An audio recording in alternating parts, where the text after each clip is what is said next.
Audio Jungle. ہم تاریخ کے کمزور دور میں بھی دیکھتے ہیں جب سلطنت عثمانیہ کا کمزور خلیفہ سلطان عبد الحمید تمام سفیروں کو بلا کر کے انہیں کہتا ہے کہ مجھے یہ اطلاع ملی ہے کہ تمہارے ملک میں ایک ایسی فلم کی نمائش ہونے والی ہے جس میں پیغمبر رحمت صلی اللہ علیہ وسلم کی توہین اور تنقیص کے پہلو نکلتے ہیں۔ تو انہوں نے کہا کہ ہم اس کا کل جواب دیں گے۔ تو اگلے دن انہوں نے دربار میں حاضر ہو کر کے کہا کہ اس فلم کے لیے ٹکٹیں تقسیم ہو چکی ہیں اور اس کو روکنا ممکن نہیں ہے۔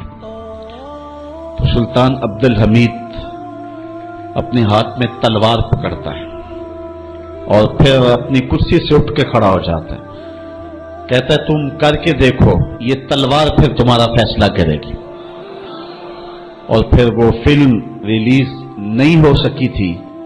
یہ میں آپ کو اسلام کے طاقتور دور کی کہانی نہیں سنا رہا، سلطنت عثمانیہ کا کمزور ترین خلیفہ یہ سلطان عبد الحمید کی کہانی ہے۔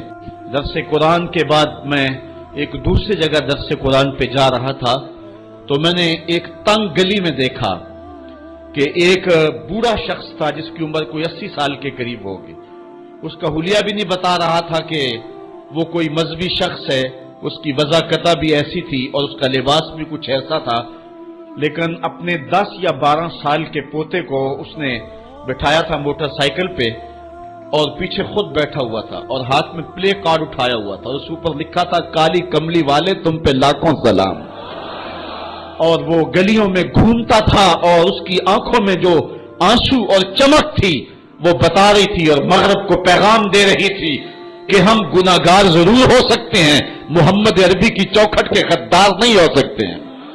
ہمارا سب سے قیمتی اثاثہ حضور علیہ الصلوۃ والسلام کی آبرو پہ قربانی دینا ہے اور یہ ہماری زندگی کی سعادت مندی ہے۔ امام مالک نے کہا تھا کہ 2 ہی چیزیں ہیں دنیا کے اوپر، یا عاشقان رسول زندہ رہیں یا گستاخان رسول زندہ رہیں، دونوں ایک ساتھ زندہ نہیں رہ سکتے ہیں۔ اور اب وہ وقت آ گیا ہے کہ ہم پوری قوت کے ساتھ کھڑے ہو کر کے اس بات کا اعلان کریں اور پوری امت سیسا پلائی ہوئی دیوار بن جائے اور امت کا ایک ایک بچہ غازی علم الدین شہید بن جائے، غازی عامر چیمہ بن جائے، مغرب کی وادیاں بھی گونج اٹھے اور مشرق کے دیواروں در بھی گونج اٹھے اور جدھر ہی کان لگائیں میرے محمد عربی کے قصیدے ہی سنائی دیں۔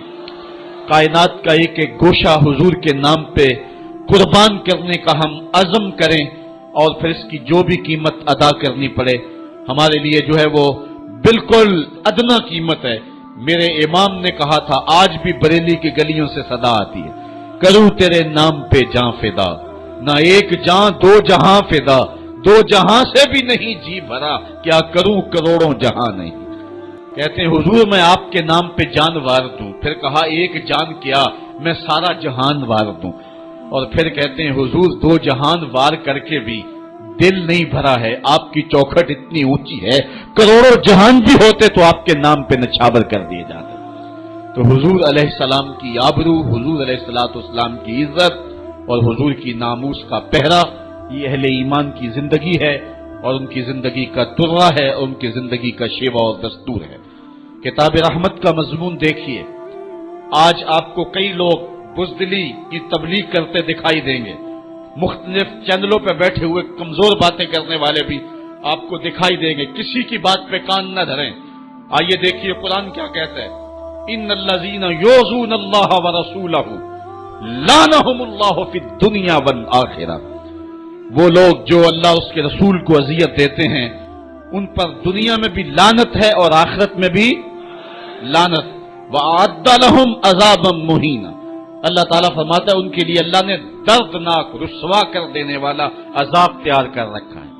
اور آگے چل کے یہی سورہ احزاب میں فرمایا ملعونین، وہ لوگ لعنتی ہیں، یہ قرآن ہے، ملعونین اللہ کہہ رہا ہے یہ بدبخت لوگ پھٹکارے ہوئے ہیں، اینما سوکفو اوخذو وقتلوا تقتیلا، جہاں بھی پکڑے جائیں ان کو گن گن کے قتل کر دو۔ ابن خطل نامی ایک بدبخت تھا جو حضور کی توہین کیا کرتا تھا۔